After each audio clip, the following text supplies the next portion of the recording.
by day, the plot against Syria becomes uncovered. After the so-called Al-Nusra Front was listed as a world terrorist organization, press reports from Turkey and the West came to assert that Turkey has become the main gate of such dark terrorism into Syria. Western mass media received reports of interviews by their correspondents that showed how the terrorists enter Syria via Turkey to commit their crimes. A reporter told France press agency that the terrorists infiltrated into Syria from Antioch.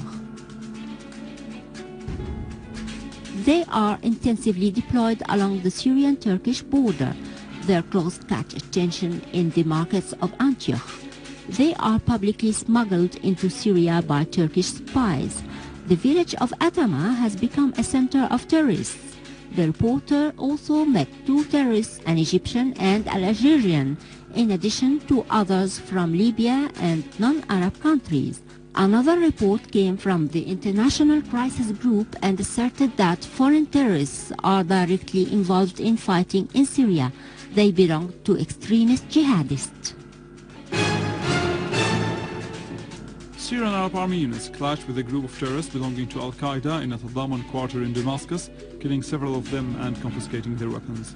In Damascus countryside, Syrian Arab Army units continued their operations against the terrorist hideouts. They killed several terrorists in Haban al-Awamid, destroyed a mortar cannon, anti-craft weapons, and a vehicle carrying a heavy machine gun. Another unit of our armed forces carried out a qualitative operation in Arbin, Misraba and Zamalka, killing many terrorists including Ahmed al-Khalid, Abu Khudr, Abdullah Zaghlul, Fuad al-Asadi, and Samih Lihan.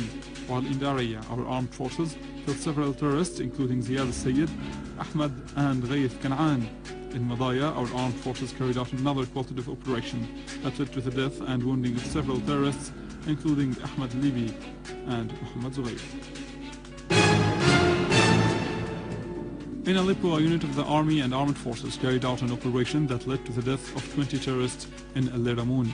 Another unit of security forces clashed with a terrorist group that attempted to attack the Greek hospital. The clash led to the death of 1 terrorist, the wounding of 2 others, and the confiscation of weapons and military equipment. In Hama countryside, Syrian Arab Army units captured one of the most dangerous wanted terrorists there. The security forces stormed a terrorist hideout in As-Salami. The security forces confiscated weapons and liberated the kidnapped citizen Ismail Muhammad Diab. Russian Foreign Minister Sergei Lavrov announced that the upcoming meeting on Syria, which is to be held on the level of deputy foreign ministers of Russia and the US, with the participation of the UN envoy to Syria, Al-Akhdar al-Ibrahimi, will take place today and tomorrow. Lavrov pointed out that he met the US Secretary of State Hillary Clinton and Ibrahimi in Dublin, and that they agreed on holding a special meeting for experts on the level of deputy foreign ministers to hold intensive talks. He stressed that Russia is ready for such meetings if the Geneva Declaration is the basis for the talks without ultimatums or preconditions. Lavrov revealed that there are unclean attempts by some countries known for distorting facts to portray Russia's stance towards the situation in Syria contrary to reality. He stressed that the need to force all sides to lay down arms and sit to dialogue is present instead of the unveiling and endless talk about the departure of the Syrian leadership.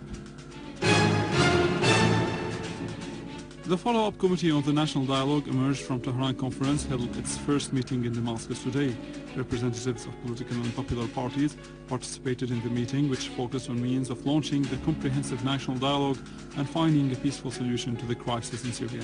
The participants also discussed establishing communication bridges among all political forces inside and outside Syria, preparing a national dialogue table based on firm principles, following up on the stages achieved by the National Dialogue Conference in Tehran, and launching a Syrian national initiative for reconciliation away from foreign interventions.